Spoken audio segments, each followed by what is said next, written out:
ఇలా బండి సంజయ్ గారు బీజేపీ పార్టీలో ఉన్నారా లేకుంటే బండి సంజయ్ గారు కాంగ్రెస్ పార్టీలో ఉన్నారా ఒక్కసారి తన ఆలోచన చేసుకోవాలని నేను విజ్ఞప్తి చేస్తా ఉన్నాను. ఇలా ప్రజల పక్షాన కేటీఆర్ గారు వచ్చి ఈడ ఫైరింగ్ ఎందుకైందని అడిగితే బండి సంజయ్ గారు తిట్టాల్సింది ఎవరిని? బండి సంజయ్ గారిని నేను అడిగినా, మీరు రాజీనామా చేయాలని నేను అడిగినా. కానీ బండి సంజయ్ గారు ఏమన్నారు? నాకేం సంబంధం లేదు కదా, మరి ఇది ప్రభుత్వానికి సంబంధించింది కదా.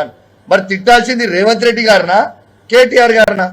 రేవంత్ రెడ్డి గారిని బండి సంజయ్ గారు ఇప్పటిదాకా ఒక్క మాట ఎందుకు అనలే?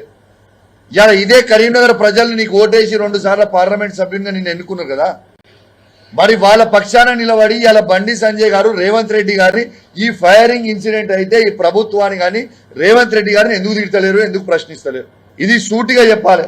బండి సంజయ్ గారు 2014లో మీరు పోటీ చేసినప్పుడు పార్లమెంట్ సభ్యునిగా మీరే కదా మీ నోటితోని ఆ రోజు స్టేట్మెంట్ ఏమని ఇచ్చిండ్రు? మీరు నేను సామాన్యుణ్ణి, ఇవాళ నేను సామాన్య కుటుంబం నుంచి వస్తున్నా, నా భార్య పుస్తలు ఇలా అమ్మి నేను ఎన్నికలు పోటీ చేస్తున్నా అని బండి సంజయ్ గారు అన్నారు కదా.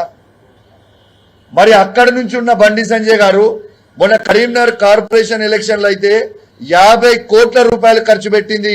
మరి మీరు చేసింది ఇది ఎక్కడి నుంచి వచ్చిన ఈ 50 కోట్ల రూపాయలని మేము అడుగుతా ఉన్నాం. మరి మీరు అవినీతి చేసి సంపాదించిన డబ్బా లేకపోతే మీకు రేవంత్ రెడ్డి పంపించిన డబ్బా? ఇది ప్రజలకి మీరు జవాబు చెప్పాల్సిన అవసరం ఉన్నది. మరి మీరు చేసింది అవినీతి పెట్టుకొని మరి ఇలా పుస్తలు అమ్ముకొని పోటీ చేసిన 2014లో అని చెప్పిన బండి సంజయ్ గారు మొన్న కరీంనగర్ కార్పొరేషన్ ఎలక్షన్లో అయితే 50 కోట్ల రూపాయలు ఇలా ఎట్లా ఖర్చు పెట్టారని మేము అడుగుతా ఉన్నాం. ఇలా కేటీఆర్ గారిని తిట్టే స్థాయి మీద మేము అడుగుతా ఉన్నాం.